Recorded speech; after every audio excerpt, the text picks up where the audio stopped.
The water felt crisp, refreshing, and long-awaited. After a long day of apple bucking, Applejack finally rewarded herself with a cool drink from a creek that flowed deep within the orchard. She sat in a small clearing within the maze of apple trees, which she had discovered years ago. She was the only pony in Equestria who knew of this place, and it was hers. The creek, which was about as wide as one of her apple baskets, ran right down the middle of her special place, with lush green grass speckled with brightly coloured, almost luminous flower patches on both sides. Some days she would lay in that clearing for an hour, enjoying the sights, sounds, and scents of nature, but today she had work to do. She would never have guessed that she would return to her special place again that day, with another pony. She bolted out of the orchard at a full gallop towards the barn to grab the next set of baskets. As she turned into the barn, she halted abruptly, almost sliding into a muzzle full of purple tail. From the unique streak of pink in said tail, she immediately knew it was her good friend, Twilight Sparkle. Well, howdy, Sugarcube. Y'all here for apples or for some fancy scientific hullabaloo? She inquired of the purple unicorn after taking a couple steps back. Oh, hey Applejack. I was just interviewing Big Macintosh on the cultivation of zap apples. Twilight replied as she spun around, a little startled, as Applejack was heading to the barn's storeroom. She said, Well, Granny Smith knows a lot more about them zap apples, so y'all might want to try her next. Just try to keep her from rambling. She could talk the ears off a mule. I'll just grab myself some more baskets and get back to work. Well, hold on there, sis. The big red stallion interrupted. We've got enough apples for today. Why don't y'all take the rest of the day off? But Big Mac... Now, don't you go overworking yourself. You've done more than enough bucking today. You've earned some relaxing. Well, shucks. Okay, Big Mac, I'll take a break. See y'all later. She galloped off into the orchard once more. Twilight stepped outside, looking at Applejack, trying to think of any landmarks in that direction. Hey, Big Macintosh? Twilight asked, standing at the barn doors. Yep, he replied. Where did AJ run off to in the orchard? I thought she was done working for the day. She was confused. Well, after a long day's work, she usually spends the rest of her day in the orchard, though I ain't quite sure where. Interesting. Twilight had a curious look on her face. Well, I'll be going now, but I'll be back to finish the interview. Bye, Big Mac. Nice to see you, Twilight. As she trotted off, she thought to herself, Where is she going? I have to know what she's hiding. She began to follow AJ's hoofprints, slowly catching up to her. She mentally noted the path she was taking, analyzing her surroundings as a force of habit. Using her horn like a radar, she could sense the orange mare not too far ahead of her. Suddenly, she sensed that she had stopped, so she crept slowly towards the reclusive earth pony. As she grew closer, she noticed a light ahead through the shadows cast by the apple trees. When she reached the edge of the sunlight, she hid behind bushes that bordered the wall of rays and peeked out from behind. The clearing was gorgeous. Lush green grass, flowers in full bloom, water so clear that you could see straight to the bottom. But what truly mystified Twilight was the orange gem in the center of it all, Applejack. She had taken the ties out of her tail and mane, freeing her long, flowing golden hair. Twilight had never thought of Applejack as a beautiful mare until that very moment. She was a little too mystified, because she sighed deeply, enough to alert the orange mare. She swung around, startled, scanning the clearing's edge. Who's there? She cried out. Twilight ducked, but she knew it was too late when she heard her name, her full name, being screamed from Applejack's lips. Twilight Sparkle. Were y'all following me? Come out of there. She knew she was caught, so she slowly came out from behind her barricade of foliage, head bowed, ashamed. I'm sorry, AJ. I didn't mean to upset you. I was just curious as to why you returned to the orchard. I'm really... She looked up, startled to find a smile on the mare's face. The look was forgiving, soothing, the look a mother would give to a child after he confesses to stealing a cookie. It's all right, Sugarcube, AJ said softly. Her voice was melodious, which Twilight found strange, having not heard Applejack speak so calmly before. You aren't mad at me? She asked, bewildered with wide eyes. I reckon I'm upset a little. But some pony would have stumbled upon this clearing eventually, and I can't be mad at y'all for being curious, can I?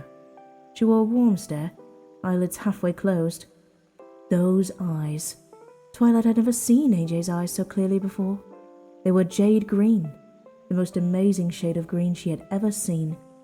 Her eyes seemed to have a glow to them, like they could peek right into the purple mare's heart and soul. Then the eyes went wide, darting to Twilight's hooves and back. Twi, you okay? AJ asked, her eyebrow raised. Uh-huh. Twilight realized that she had been entranced by her eyes, staring almost intimately at them, lips starting to purse and her knees trembling slightly. Her cheeks burned as she was flung back into reality. Oh, I'm sorry. Was I staring? Am I freaking you out? Oh my goodness, I'm so sorry. She was in full moon banishment panic mode. I'm sorry. She was silenced by Applejack's lips. She had darted forward, eyes closed, which was awkward for Twilight because her eyes were wide with pinprick pupils. Then they slowly rolled up as her eyes slid closed from the pure magic of it. The kiss only lasted a moment, but that moment resembled an hour in Twilight's mind. She didn't care where she was, where she's been, or where she was going. The only thing that mattered to her was standing in front of her. Every nerve in her body was focused on her lips. No, her entire being was her lips. Then, that moment ended. Maybe 5 seconds passed after it began. AJ pulled back slowly, eyes sliding open millimeter by millimeter, though Twilight hadn't noticed. She was frozen in her tracks, as if in a trance. She escaped that heavily trance for a moment. Applejack? She asked, her body swaying ever so slightly. Yes, sure, Q, she replied, eyes locked with Twilight's. That was amazing. Her knees buckled and she fainted.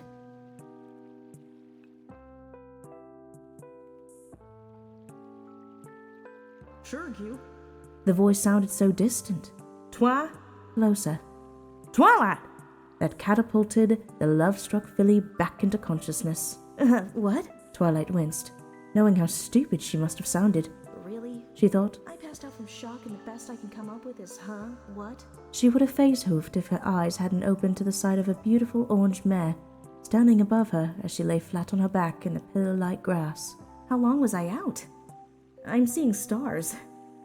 Well, sure, Q, them stars ain't no figmentation of your mind. Y'all been out for about an hour. It's nighttime. Ah, great. Spike's probably worried sick. I gotta go. She was trying to get up, but AJ stopped her. Don't worry, Twi. I had Apple Bloom run over to the library and tell Spike that y'all were trapped listening to one of Granny's stories. But he's doing just fine. She wore that comforting look again, which brought some bright red to Twilight's cheeks. Why would I worry? Applejack is the element of truth. You can always trust her to take care of things. She stood up. Thanks, Applejack. I can always count on you. She paused, then her expression went from worry to surprised. Wait, you kissed me? Now Applejack was the rosy-cheeked filly. I tripped. I just tripped and fell forwards. It wasn't on purpose. Twi gave her an unamused look. You're a horrible liar. She waggled her eyebrow, smiling. Okay, fine. It was on purpose. You were just looking at me, and I was caught up in the moment, and you looked beautiful.